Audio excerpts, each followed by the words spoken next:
Hi, welcome to day 3. Today we're going to talk about subtracting integers.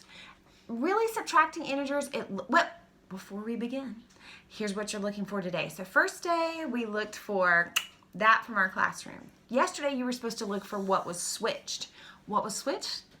These two globes got switched. So today you're going to look at these paints.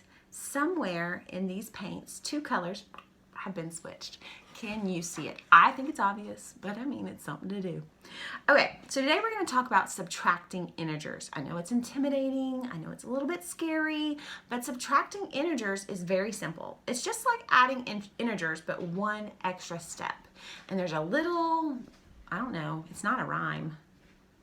There's a little saying that I always say in my head. If you want to subtract, then you add the opposite. So that's what we're going to do today. How do we use this? So we look at our subtraction problem. Let's look at this one. 7 minus negative 5. So if you want to subtract, then you add the opposite. So we change the subtraction sign to addition, and we change the sign of the second number. Did we touch the first number at all? Absolutely not.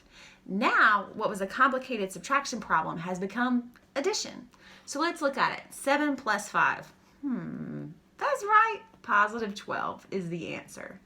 Let's look at another one. Let's take negative 6 minus negative 7. Okay? Let's say our handy dandy catchphrase. If you want to subtract, then you add the opposite. Notice, did I touch this first guy? It's the second one. So if you want to subtract, then you add the opposite. So now I have negative 6 plus positive 7. And I think about my scoreboard. Now there are 7 positives and 6 negatives. Who won and by how much? That's right. The positives won by 1. So negative 6 minus negative 7 ended up being positive 1. I know it's crazy that 2 negatives and a minus, all that negativity can somehow make a positive number, but it does. It's pretty amazing. Let's do a few more problems. Let's do positive 5 minus 8. Positive 5 minus 8. So we say our handy dandy little phrase. If you want to subtract, then you add the opposite. So this is going to become negative 8.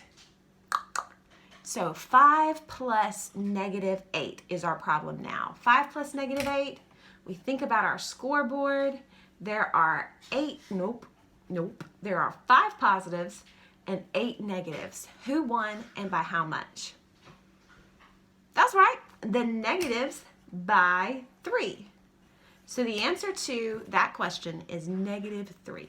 Let's try one on your own, okay?